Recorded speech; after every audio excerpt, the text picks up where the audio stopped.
The opinions expressed on the radio program by the hosts, co-hosts, guests, and call-in listeners or chatters are solely the opinions and responsibility of the original source who expressed them.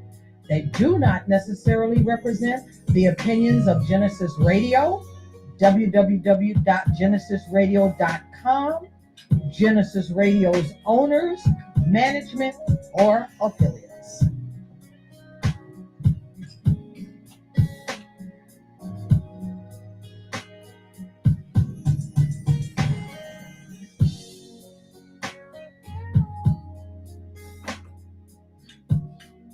Good evening again.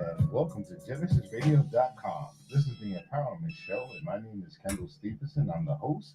Taquana Terry, my co-host. Hi. As usual, we like to start off with this little, Jose. Jose Rosario. He's still beyond helping us out today. It's not Thank that you, I forgot Jose. him. It's not that I forgot him. We gotta have to Special throw guest him just in. walked in as well. Our special guest just walked in. Hey. Let's give you a mic check. Can you hear yourself? 1, 2. Check. You hear Yeah. yourself? Yeah. Good. How are we looking on camera, Mr. T? Good. Everybody good. Okay, as I was saying, I like to start off the show usually with a moment of gratitude, things that people like to be grateful for. What I can say is that it's very good for people to have something to be gracious for. And the reason why I say that is not only for your spiritual health, it also helps you out physically because it kind of starts your day off and it puts you in a certain mood, make you feel good. Whether you're doing meditation, whatever form of gratitude or whatever form of exercise that you're doing to help you get up and go, I'm all for it. So if anybody else has anything else they'd like to be grateful for, jump on in. I like to be grateful for waking up in the morning. That's Mm-hmm. important. Yeah, last night we had our gathering that we have every week, and my best friend said, I'm happy to have woken up today. Not everybody did. And that's something my husband says, I say. And if you say it every day, you wake up in a good mood. Yes, So when you wake up in the morning, you look at your husband and say, hey, it's a new day. you got me for another one.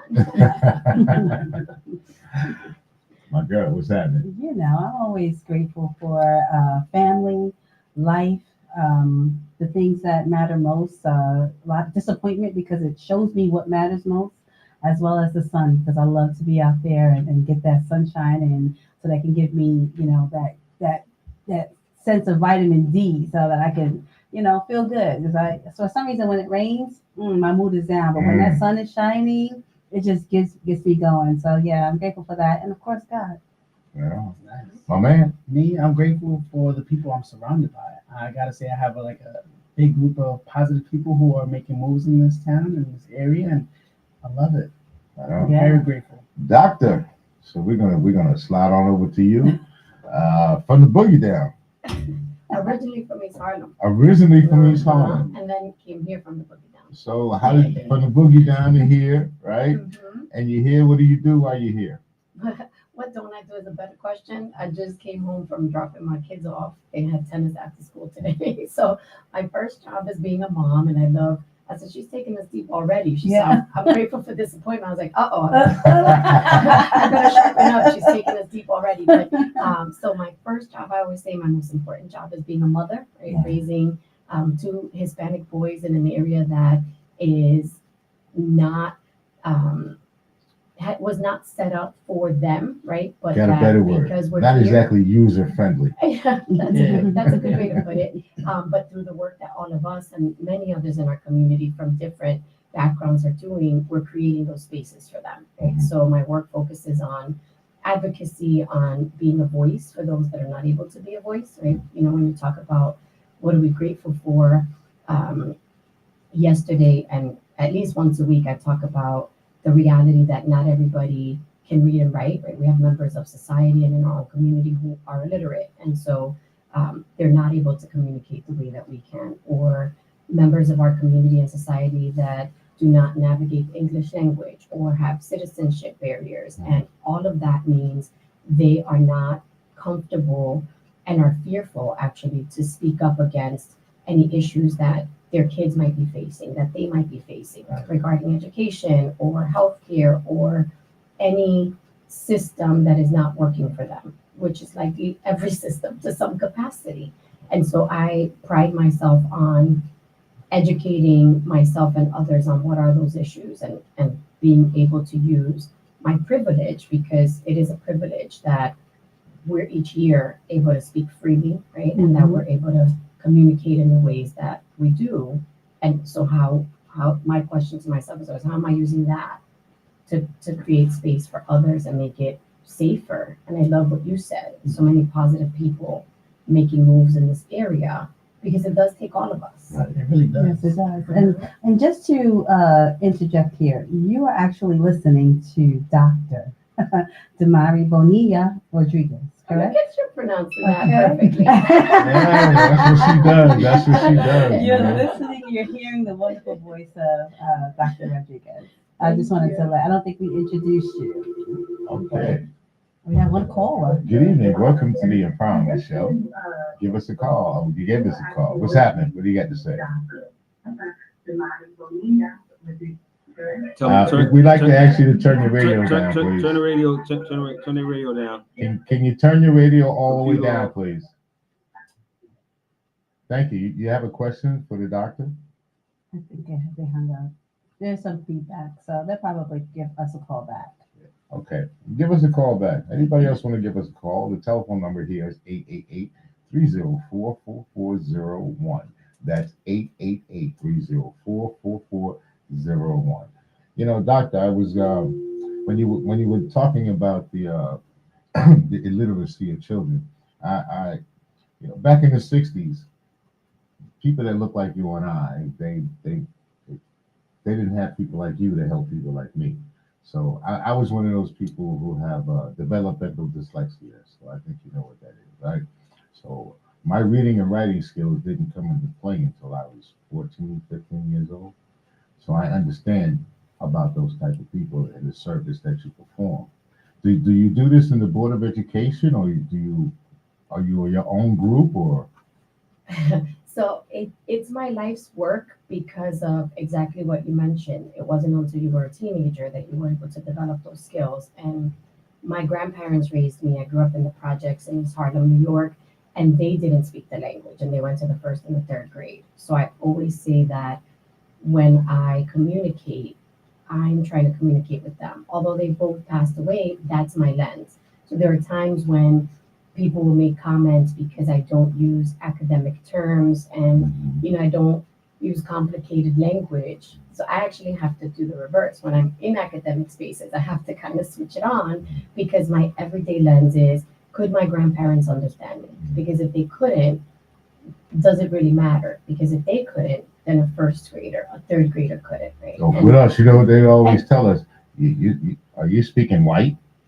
Yeah. It sounds white. Why Yeah. do you sound white? That's what they would tell us. Right? So Right. you're saying you had to do the reverse in order to communicate with your own people. Right.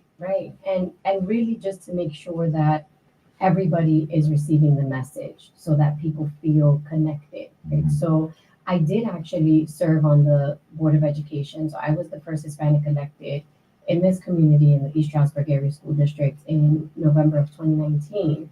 And I always use that example for people to understand how they can make a difference, because sometimes as individuals, we don't realize the power of one person, right? So I try to paint this picture from the national level trickling down to the very community that we are physically in right this moment. And it's that at the national level, there are less than 4% of Latinas, and the number ranges 2 to 4%. So I always use the higher number just to be safe, but less than 4% of Latinas that have a doctoral degree. And there are 14 plus million Latinas in the United States, age 18 and over. So that just gives you kind of the landscape. And then at the state level, while I was serving for 4 years, there are 4,500 elected school board directors across the Commonwealth of Pennsylvania. According to the Pennsylvania School Board Association, 3% were Latinos, which was 135. When I vacated my seat, that became 134. In this district, I was the first Hispanic. There's no Hispanic currently serving. when I joined the Colonial Intermediate Unit 20 in the state of Pennsylvania, special education goes through intermediate units. So we have 500 school districts and 29 intermediate units. Each intermediate unit represents a cluster of school districts that are a coalition, and they serve them in terms of how do they serve special needs students, what are the services needed, and the number of districts ranges based on how big the districts are. Our intermediate unit number 20 is out of Easton and covers everywhere from Delaware Valley, East Stroudsburg, all the way out to the Lehigh Valley area. And I was the first Hispanic, the first person of color, and the youngest to join that board in December of 2019. Wow, congratulations for that. Thank you. And after my first year, I became vice president and served in that capacity for 3 years. In Pike County, I was the only Hispanic elected official, and right now, there's none. So a couple weeks ago, I had family here from California and Florida, and we were walking around Milford, and so I was saying, from where we drove out this way, and then we went to a wedding upstate, and I was saying, this is the borderline, it's kind of visual, right? Painting a picture. There's not one Hispanic elected official. And they were like, oh my gosh, it gives you a visual, because we don't realize when we say representation, what does that really mean? We don't realize that if there's not someone at the table that can speak to some of those issues, like you were just able to, right? I brought up a topic and you related to that. You were able to see that was my experience. So whether I'm there or you're there, someone's going to be able to talk about literacy challenges, learning disabilities, right? If there's some group where no one has that experience, how will that experience be captured in terms of policies that are created, in terms of decisions that are made, in terms of where resources are allocated? It won't be, right? Unless either you've had the experience or you know someone that has had, or you're committed as an ally to paying very close attention to all of those issues. So not only being an educator, which is special needs, you deal with a lot of kids with special needs. Do you deal with also the administrative part? On the school board, yes. So the school board actually, and states are different, right? So in New York, there used to also be an elected school board, and then it became, appointed by the governor. So some areas are appointed. So in Philadelphia, it's mayoral control. So in Philadelphia, the mayor appoints the school board. So certain bigger cities, even in the state, so different states might have appointed school board or elected school board. And then even within the state, there may be cities in which those positions are appointed. But the school board oversees the school district. So the superintendent, who's the highest position in the school district, reports to the school board. The school board is supposed to be oversight and governance. I spent 4 years trying to remind my colleagues that's what you're supposed to do. The problem is when people get into the political side of it, when people, have agendas, and I want to clarify that we all have some sort of agenda, if you will, right? Whether you have a positive one or not. But when you're focusing more on your agenda than the job at hand, we see what we're seeing across the country in terms of corruption and politics over people and individuals going to serve that forget what their purpose is. That's what they've done a lot with education already. They politicize it. Exactly. The CRT or Oh, don't take me there. That was my whole term. Right? The diversity, that's the big thing now. We don't want diversity, inclusion, or equity. We don't want that. That's right. Which I don't understand that, because how do you get away from it? But and the rollback of affirmative action by the Supreme Court put a rubber stamp on that, right? I'm sorry. My question to you is: I know you're focusing more so on diversity and inclusion, of course, leadership development Yes. as well. Mhm. What are some of the strides that you have taken to actually get things passed through to the House or wherever it is that you are, speaking on? Whether it's the Board of Education or things of that nature. What strides have you taken, and what have you gotten passed through? That's a good question. And so the School Board of Education, just for clarity for our listeners, focuses strictly on the school district and some of those policies. So a couple of things that I worked on, and I was the chair of the Educational Programs and Resources Committee for my entire term. I inaugurated that committee. So I was the first chair and stayed there for 4 years. And some of the things that I did was create a forum for members of the community to come in and ask questions in a space that didn't feel as daunting as the regular school board meeting, right? Where you have 9 elected school board directors on the stage and everybody's nameplate is up there, and you come up and use your 3 minutes and there's a big clock, and it's intimidating for people.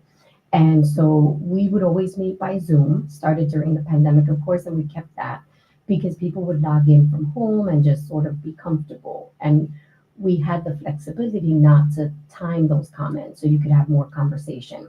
If it was a controversial issue, which we did address, book banning and CRT and all of these dynamics, then we would follow the Roberts rules and the regular School Board of Education policy of 3 minutes and timing. So that's one thing that I was really proud of. I also worked to engage members of the community to be able to share what is it that's important to you, and also help them understand how does the school district run and what are your rights, and how do you get to partner with administrators and educators and the different stakeholders, because it does take all of us. As I said earlier, it takes all of us to bring about change. It takes all of us to educate our young people.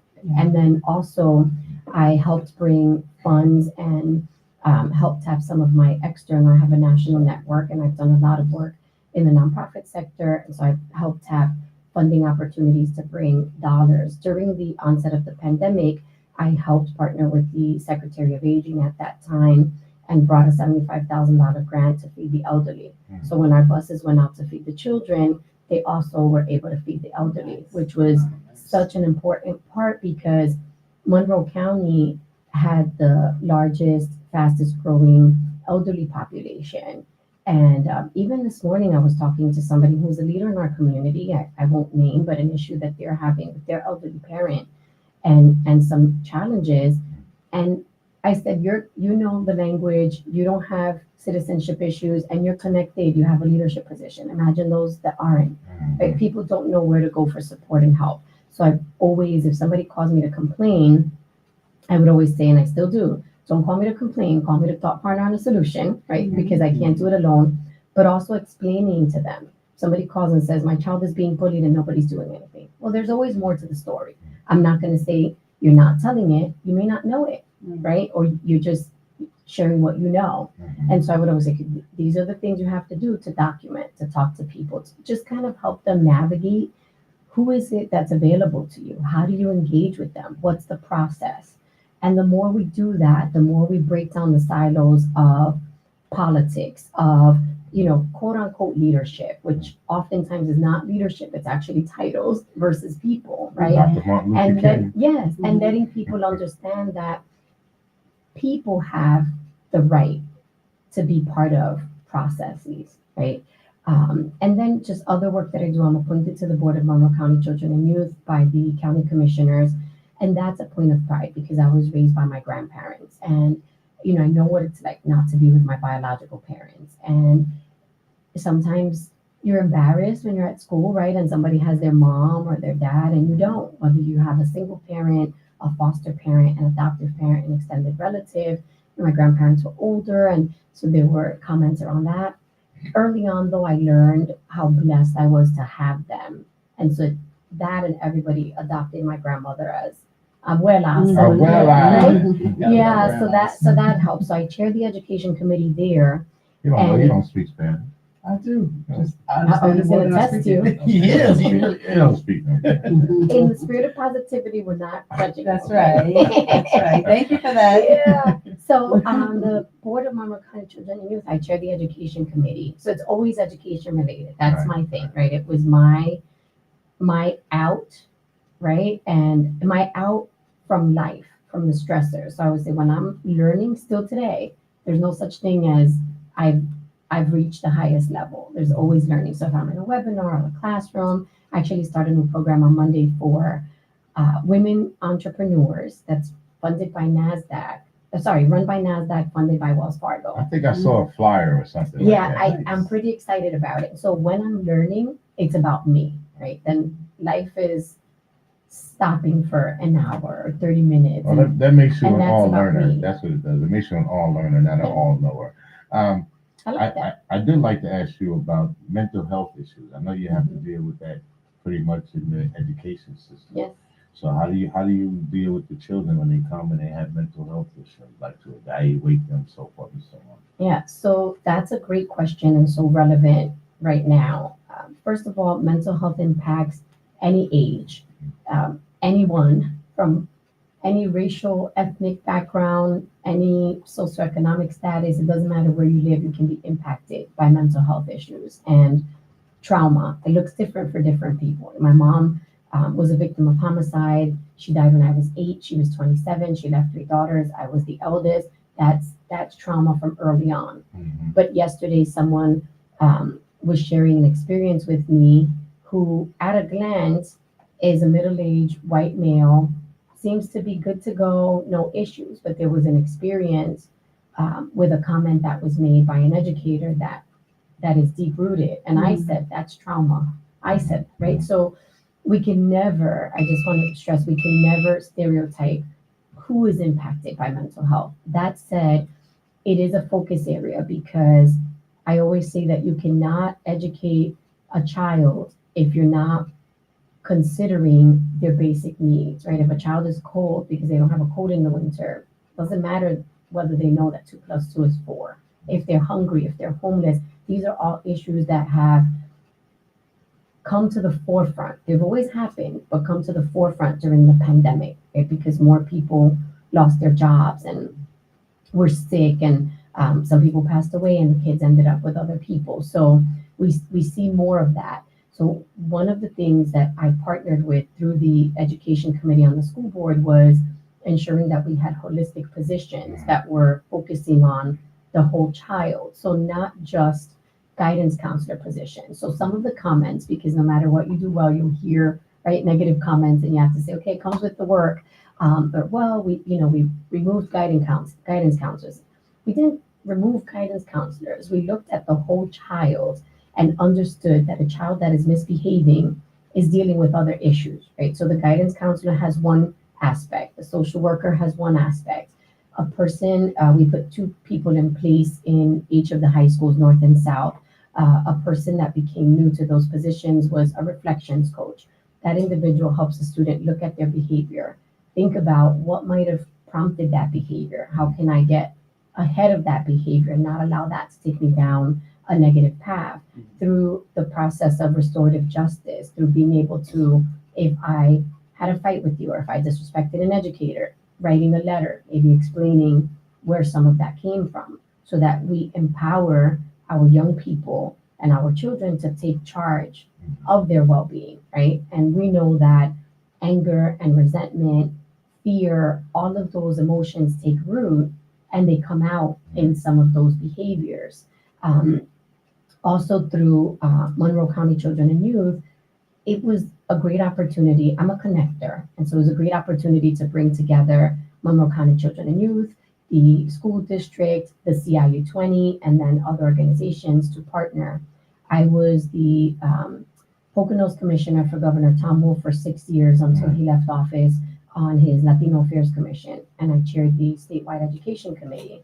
So I had an opportunity to travel the state working on some of these same issues, not just in our area, but at the state level.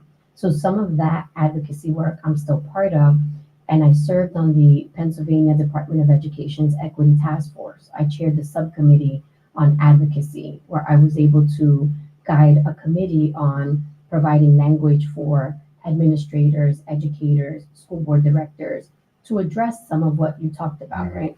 When we talk about CRT, that's not in the classroom in a K-12 school. When Never we talk has about been. no, when we talk about DEI, what does it really mean? Right? So I just co-presented a DEI equity in education webinar with a gentleman from the New Jersey School Boards Association on Monday, and I'd be happy to share that recording with anyone who's You interested. gave a name. Who did you say? The New Jersey School Boards Association. His name is Paul, and what we talked about, and he's a middle-aged white male, and it was a great partnership, right? Because again, sometimes we need to see someone that looks like us and talks like us, and sometimes we need to see someone that doesn't, but who also cares about us. Because all of those people can speak up for us when we can't speak up for ourselves. And so he and I tag team this conversation on what is equity in education. And the realization that people miss is that we've always done DEI from a student with special needs lens because of the IDEA, because of ADA, right? These federal regulations that say you cannot leave out a child with a special need, right? You cannot leave out a person with a documented disability. That is diversity. The problem is, and the reason that people so easily politicize DEI is because they're thinking about race and ethnicity, they're thinking about skin color, they're thinking from a lens of fear that someone like me is going to take their seat at a decision-making table. And they're right, I'm going for your seat, because if you're not making decisions that help kids that look like me or you, and even some of you, because there are also poor white children that get left behind, then you don't need to be there. If you're sitting there because you have always been in the community, or your family has always held a position of power, or because you have these ideologies that have been, that's not a good enough reason. Yeah, and I think that's important for these public officials or anyone who holds a seat of power to go out into the community, not only the community that they serve, because they may not see the underprivileged there, right? They have to go to another community and understand the plight of those people, because not everyone is looking, one, for a handout. Not everyone is is not doing things that they're supposed to do. There are people who are really struggling, and not because they don't want to get up and work or anything like that, or their child is or their child is not doing what they're supposed to do or anything like that. They actually need assistance. And if you don't understand that plight, then you wouldn't even understand the scope of what's happening.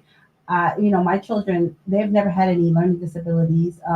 And so I can't understand what someone with a learning disability goes through, but I can empathize and I can still help. Right. And I think that a lot of people don't understand that, especially if they've never placed a scope on it. I can tell you that people, when they talk about the bullying situation, see, people with learning disabilities, those are usually the first targets, and they come at you hard. Oh, yeah. And kids are hard, man. They are rough, man. Whew. They'll call you stupid in a minute, right in your face. And I think so. With that being called stupid, I always tell my children, like, do not use that word. And it really comes from home too, because some parents call their children stupid or idiots and things of that nature. And I'm like, hey, that's not right. That's not what you're supposed to do. Oh, that's what my mom did. That doesn't make it okay. I need you to break that. I need you to break that break that pattern, because it's not right. And it definitely is one of those things where we just need to have that presence. We need to get out there and actually care for people. And once we stop being compassionate or having empathy, then we've lost as a human race. Forget about race or creed or color of skin. Doesn't matter. Once you've lost that human compassion, you've lost. And that's funny that you say that, because someone told me one time, said I needed to turn in my black card. It was something that I said I did. And I said, well, maybe I should. I'll probably pick up a human card to replace that. Yeah. It's those are ignorance. assumptions. Sometimes it's Right. People just don't understand. That's right. You know? Those are assumptions, right? How you're supposed to behave, how you're supposed to talk. You talked earlier about that you're white, and so if you speak properly or pronounce things properly, right? There are these comments, and those are based on assumptions, which people hang on to because it makes them feel like they know what they're talking about, like they have a grip on it, right? They can internalize that. Okay, I know if you're black, you should behave like this. If you're white, you should talk like this. And so it gives them something to hang on to. And when you break those molds, people are really uncomfortable. And I actually, my new book was just released, and I actually addressed that. Wait, what's the title of your You book? can't do that. You got to What's the title? It's called Modern Marianismo, and it's about the relevance Can you say it again? Yes, Modern Marianismo. You're going to try to pronounce it? Modern Marianismo. Marianismo. This one here, she gets it. You There did good. Yeah. You did good. And it's about the connection to perfectionism and the imposter syndrome. But the premise of the conversation is that there is a script for how women and women of color are supposed to behave, are supposed to talk, are supposed to be, right? You're supposed to be at home. You're supposed to be, submissive. Can you hold that thought? Yes. We need a station identification. Station identification. This is Gynesis Radio. This is the Empowerment Show. If you feel you want to call in, the number is 888-304-4401. Please say that number again. One more time for y'all, 888-304-4401. Now, what, didn't he sound sexy? I don't know. You're trying to get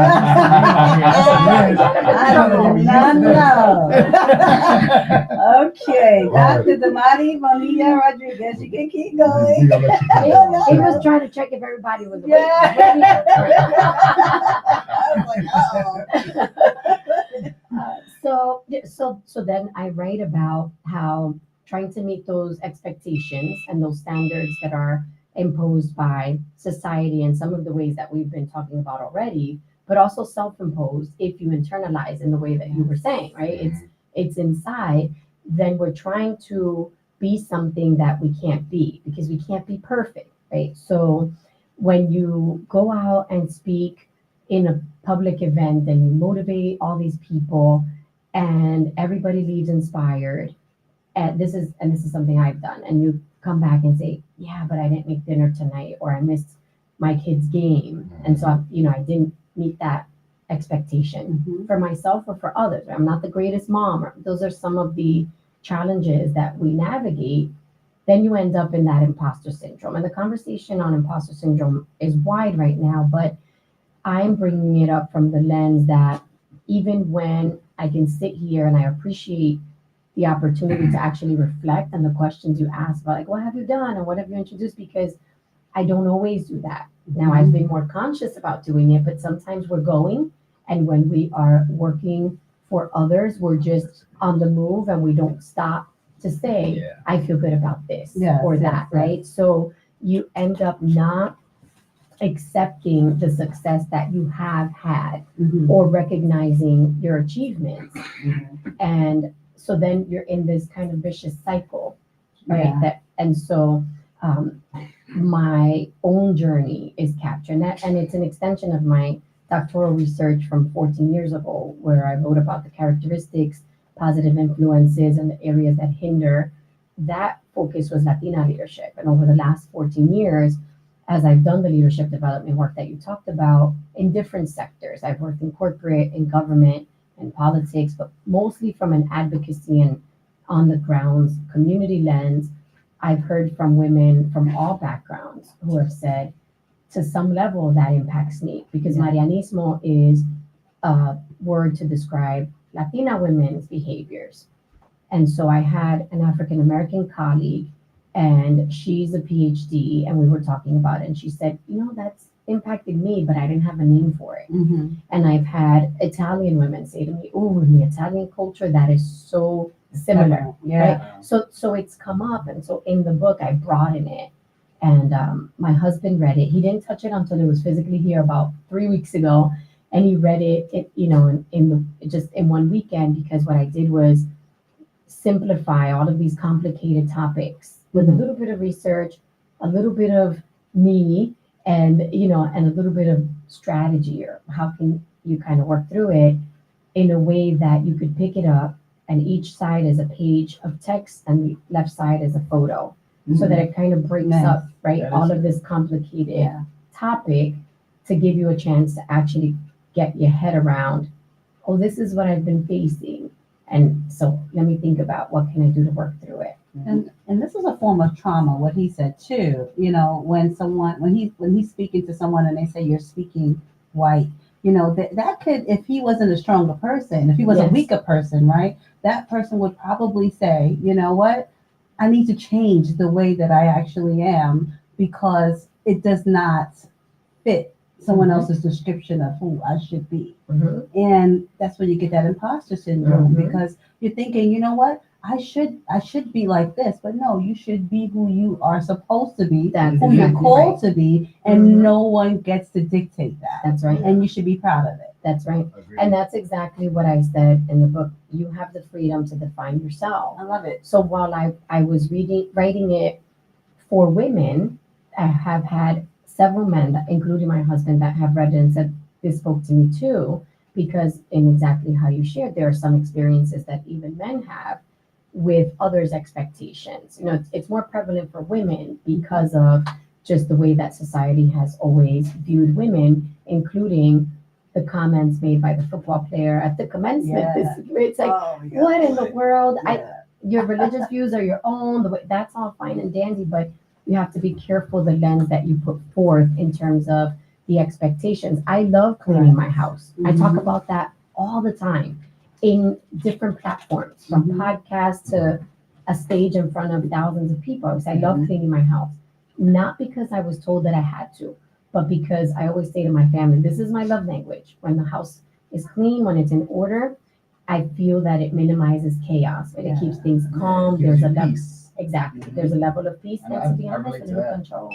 Yeah. You're right. Definitely relate to that. Yeah. Yeah, I love cleaning. So See? I'm home and I'm like, everything's got to get organized. And I remember one day, like, things were a little bit chaotic in my bedroom. And I'm like, wifey, I'm sorry, but like, you're not going to like me right now. She's like, what's up? And I'm like, I got to get rid of all this. I can't look at it no more. Oh, you sound like my husband. I like turned into like Tasmanian He's like, less is devil. more. Less is Yeah, I was more. like, get it And all then I out. have to buy all Yeah. these different cute compartments and To shelves organize. to organize. I'm like, I can't deal. I can't. Everything needs to have its place. Yeah. I get you, Jose. I Yeah. got it. Just to ask you about, just to really back to school, back Yeah. in education and the kids that you have to deal with. Mhm. Do you have to deal with a lot of substance abuse? I know fentanyl is like a really big thing going on now.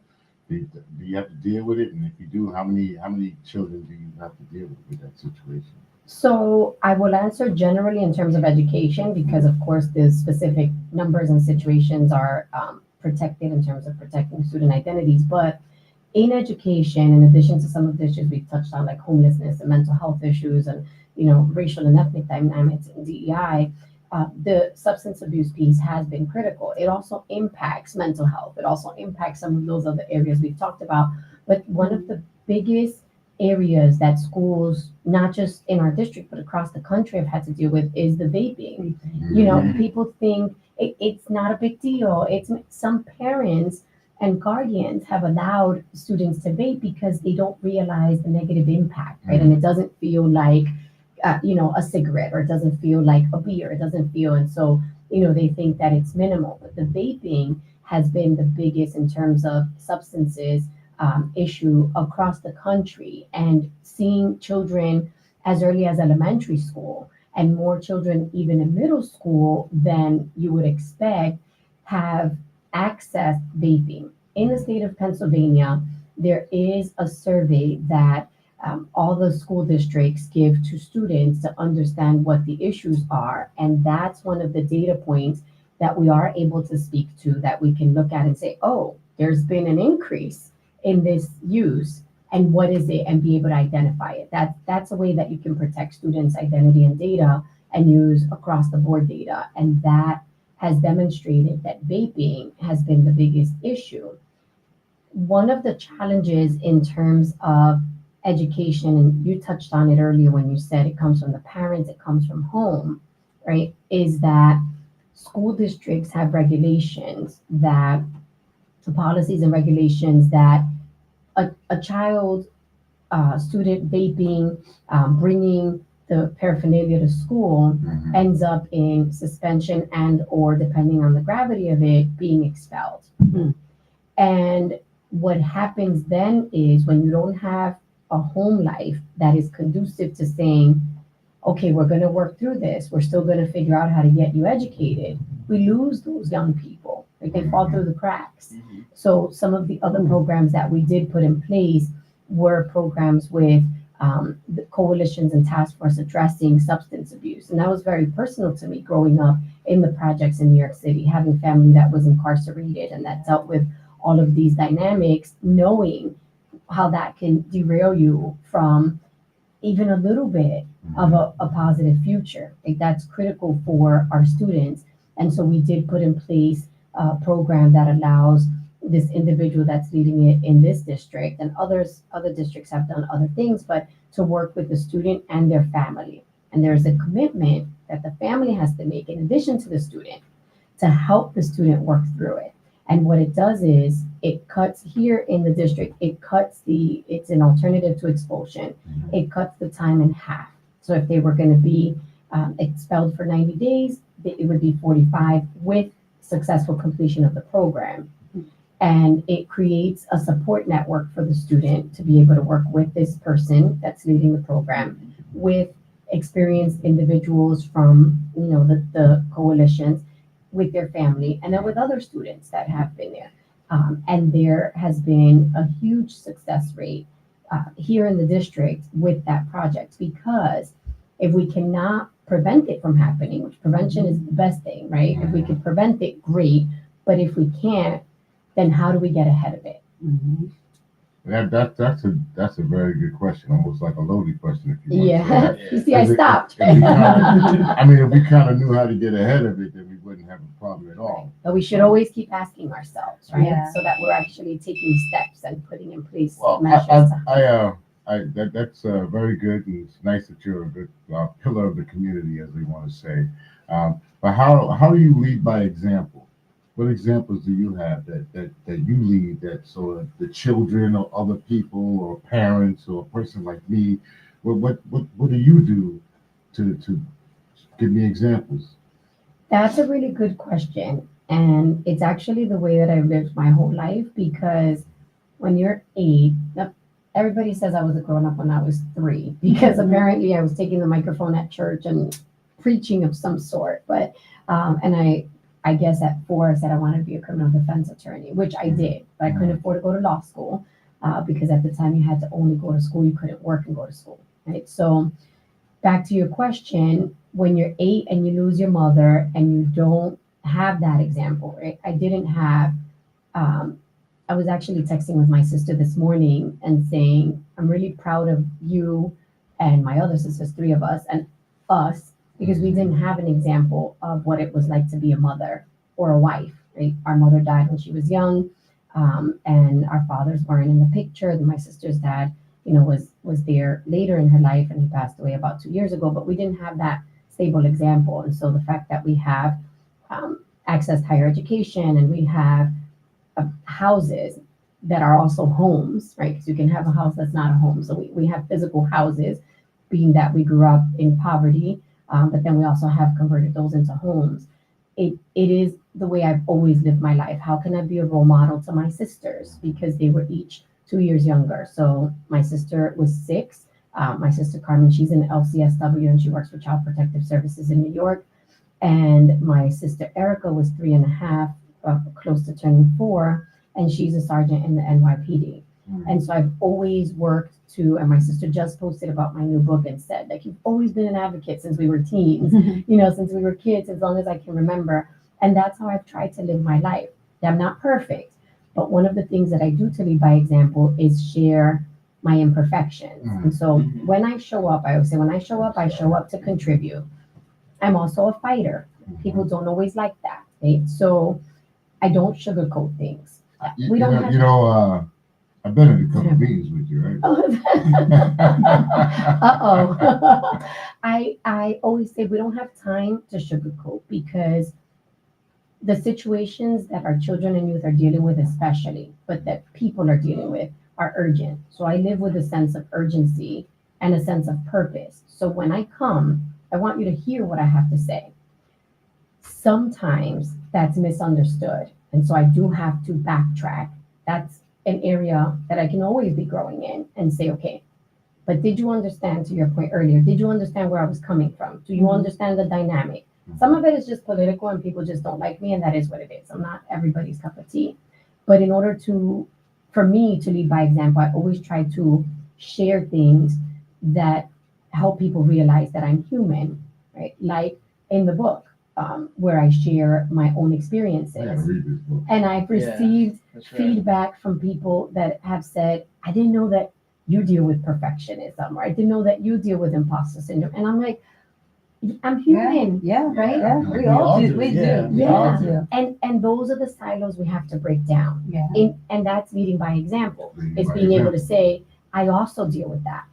Yeah, and I think that you sharing your story about, your upbringing helps as well, because there's so many people that may want to make excuses for where they are because of their upbringing. But you've gone through you lost your parents when you were young. You got raised. You were raised by your grandmother. Your grandmother, right? Yeah. Grandparents. Well, Right. So it's some people will say, this is where I came from, and I couldn't get away from it. But there are also choices that you made. I was waiting for you to finish to say it's about choices. It's about the choices that you make. Yeah. Because I can actually relate, because my parents passed.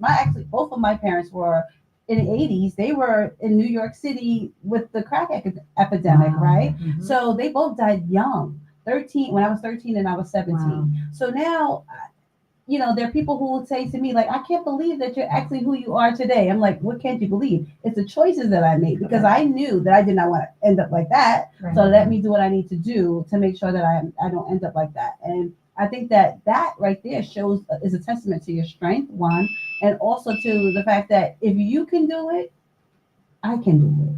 Mhm. And it's just all about the choices that you make. Mhm. So you are a pillar of strength, and I salute you. Yeah. Thank you. And you as Sure. well. And the more people open up in that way, Mhm. people are afraid to be vulnerable because of what you said earlier, the judgment. It's not just kids that judge other kids, but there's this lens that is judgmental, Yeah. even sometimes when people don't intend to be. It's just their expectations. That, like, I didn't expect that you would turn out that way if you lost your parents yet. I didn't expect it. And you're saying it's the only way I've known. Right. I made the choice to follow a good path because I knew what I didn't want to end up doing. Right. Mhm. So those expectations lead people to judge people. And so we have to be comfortable being uncomfortable, right? We have to be comfortable disagreeing, and we have to be comfortable debating and being passionate. And in the moment, I'm going to give it all I have, 100+%, right? Yes. When we leave here, I'm happy to sit with you and have dinner. I'll serve you at my dinner table at home. I always say that to people, but people cannot differentiate their roles. And this is something I've been talking about a lot just in the last few days. People are not able to take off one hat and put on another. And in order to be a good leader, we have a lot of people with titles, and we say leadership. They're not leading, they have titles. But in order to be a good leader, you have to be able to shift your hat, right? Yep. So I came in, I was rushing to get my kids from tennis. I dropped them off at home, kind of tag team to my husband. I left dinner made because I knew they were going to be hungry after school, after tennis, right? He could have managed it. He would have managed it, right? That was okay. I took care of it. I've had a long day. But when I sat here, I'm all in here, right? I'm connecting with you. I'm in the moment. It's about what we're sharing. Yeah. We have to model for kids, for people, what it is that we want to see. And that means being able to say, oh, I kind of messed up, or being able to say, yeah, I was really passionate about it. So yeah, I got a little loud. Yeah. And being able to say, I'm vulnerable, right? Mhm. I've shared many times how I sit in my big office chair and cry sometimes because it's exhausting to be in the place of being scrutinized. But, I've had to explain why I need to be called doctor in public, in the school board of education. I've had to explain just so many parts about my identity Right. when I came to work, but I can't get to work because I'm having to explain to you what it's like to be me. But if explaining to you what it's like to be me is going to help you advocate for and serve these students that are sitting in the seats that look like me, because a quarter of the students in the East Stroudsburg Area School District do identify as Hispanic. Yes. Yes. And so if doing that is going to help students, Mhm. then so be it. And that's some of what I spent my time doing in the last 4 years as well. Yeah, and I know that you actually are helping during, with, I guess it's from elementary school through high school. Have you done anything on the collegiate level? Mhm. And what are some of those things that you've done? So I actually always thought that I would focus more on higher ed, just because, right, I was able to access formal education, and it was so enlightening for me to be in classrooms in undergraduate where I saw women of color with the doctor title. I never even thought about it. I always knew I wanted to be a lawyer. I even took the exam. But then when I figured out that I couldn't afford it because My husband and I actually took custody of my sister when she was almost 14, and she lived with us until she went to college. So I took a break in higher education, in my higher education journey. But when I first got to college and I saw some of these amazing women, I realized there could be another path, right? So then when I came back, I focused on my bachelor's degree and then my master's degree, and then learned that there was such a thing as a doctorate with a focus in leadership. And I was like, what? That's what I want to do. And so, and I didn't like research. I have to tell you that. I did not like research. I found it to be boring and tedious until I realized that research could give a voice to people like me, and that I could use my research to give a voice to people like me. And to date, 14 years later, my dissertation is the only dissertation in the United States foundational to Latina leadership. So others are specific, Latina leaders in education or, in a specific sector. Mine is not. Mine is general across the board characteristics, positive experiences, challenges that hinder. And so, so then you realize that you can be a voice to others. That's the part that I transferred to the higher education. So I do work with colleges and universities. I've had an opportunity in East Stroudsburg to do work around civic engagement at East Stroudsburg University, civic engagement, work with first generation students and their families, right? Because that was my experience to be able to say, these are the challenges that I faced. These are, what the data shows, these are the challenges your students might face. Because it's not just about getting students to college, it's helping them succeed through college, right? Yes. Because sometimes they don't make it. Got a question to ask you. So a young person just wants to be like you. They want to be you. They want to experience what you experience and develop into the type of person that you've become. What advice would you give that person? At first, I would say to them, I want them to do more than I've done. I say that to all young people, and that I want them to see the opportunity. So I always talk about the keys to success are around mentorship and support, right? Find people, if you don't have anybody in your immediate circle, is it an educator? Is it a community leader, a coach, someone at your church, anyone that you admire that is willing to invest the time in you. So I had mentors along the way. I still have mentors and coaches and people that I call for spiritual guidance, for challenges in leadership, for motherhood challenges. And then also that you keep an eye on what is available to you in the way that you talked about, right? I don't want to go down this path, but what can I do with what I have? Yeah. And so the women in my family did not access higher education, but they were hardworking. And what they did full force.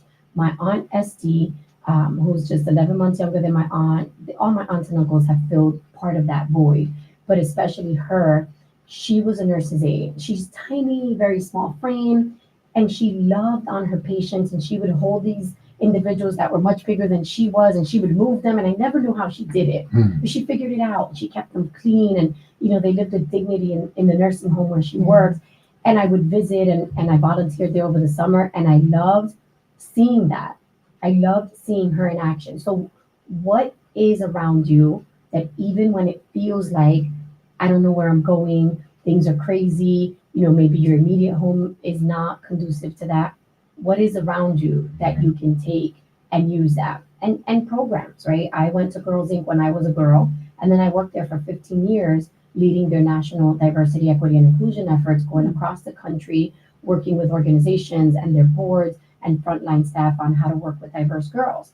And that was an opportunity to give back, but also to really understand the issues of girls, not just in my community, but across the country. And that's how I started building my national network. So that's the other thing I tell people, build your network. You don't have to be best friends with everybody. To be honest, I don't even have to like everybody that I work with. If I like you or there's some general connection, that's even better. But you should always be able to work with people, and you build your network in that you're able to give and receive. There are times that people call me from all over, even global, because they've read my work and they want to talk. And sometimes I say, I only have 15 minutes. I mean, there's a lot of demand, but I always give people time. Sometimes I'll say, I can't get on a call for the next month because I'm really backed up, but I can email with you, or I can send you something, or if you send me questions, I can respond. So everything from interviews for the scouts to interviews for higher education students that are pursuing their bachelor's or their master's in education, to giving talks, to doing webinars, anything that I can do to give back and be on the forefront and say to people, you can do more than I did. Because if you hear it earlier, then you're going to have an Like that's advantage, it. right? Like And that's why I'm Yeah. writing a version of the book for teens, 8 to 14, that I hope to finish this summer. I put a pause on it so that we could translate the book into Spanish because that wasn't in the plan, but I was getting requests. So we're rolling it out in Spanish in a couple of weeks. And then I'll finish the teen book so that our teens are understanding earlier on. Because imagine if you knew at age 12 what you learned at age 30. You want it to go farther and further. Exactly. Well, we're coming down to the last couple of minutes of the show, and we'd like to thank everybody for tuning in. Again, Kendall Stevenson, host of the show, the Empowerment Show. Shaquana Terry, co-host of the Empowerment Show. And I tell you, we're gonna have you back again Yeah. because we're gonna have to get an update. Okay. I need to know what's Yeah. going on with the kids in this town, in our state, in our community. All right. August 17th, Unity in the Community, 12 noon. We'd like to have everybody come out. You can inform people that it's going to be a good time. I've been sharing the flyer. Okay. Well, then it's going to be a good time. Like Yeah. last year, we had the cars. We're going to have the cars again. We got photography. We got videography. We got drones that they're going to come out. Oh, They're going to have a lot of fun. You're going to have live music. So it's going to be a great time. Dansbury Prayer Park. session as well. awesome. At Dansbury Park on August 17th. I tell you, this dry cough is killing me. You know what it is? I think it's the air is dry in here because it's when I come in here, if I'm sitting there too long, every time. And my lips have been very dry since I sat. When there's dry air, my Yeah. lips dry out. Mhm. So, And doesn't help when you're talking a lot. well, either, that so too. it's like- Get ready, yes. Yeah. All right. So again, thank you guys for tuning in to the Empowerment Show. Hopefully we see you guys next week. Give us a call. The telephone number is 888-304-4401. Kendall Stevenson, Shaquana Sherry, peace. We are out. Yeah. She had a little something she said.